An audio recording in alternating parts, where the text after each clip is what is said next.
The number two reasons I love learning labs is that you learn subjects to completion.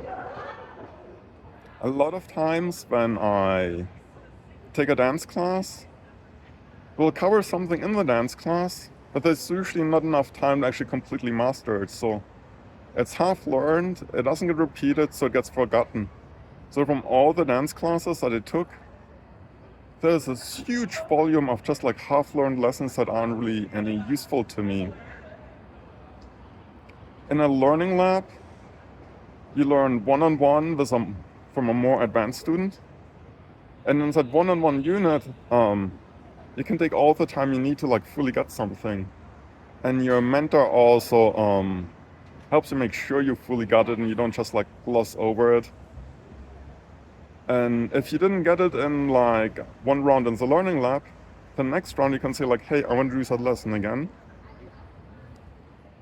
And because you're with a one-on-one mentor, you don't get an exact repetition, but your mentor can adjust to like where you're at in that particular lesson.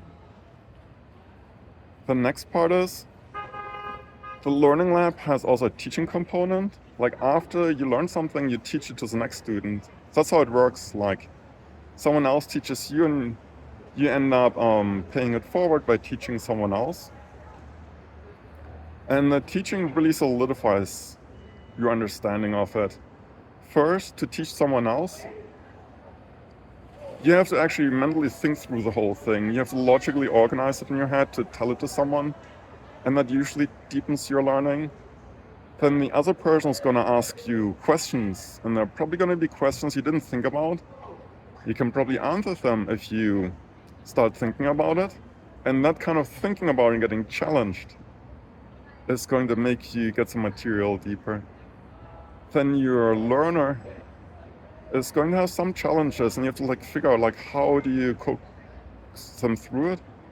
And that problem shooting process is again going to teach it deeper to you. Learning is a lot of time not about simply being exposed to something. Like if you listen to an audio tape while you're doing something completely else and you're like your mind is something else, you're not really learning.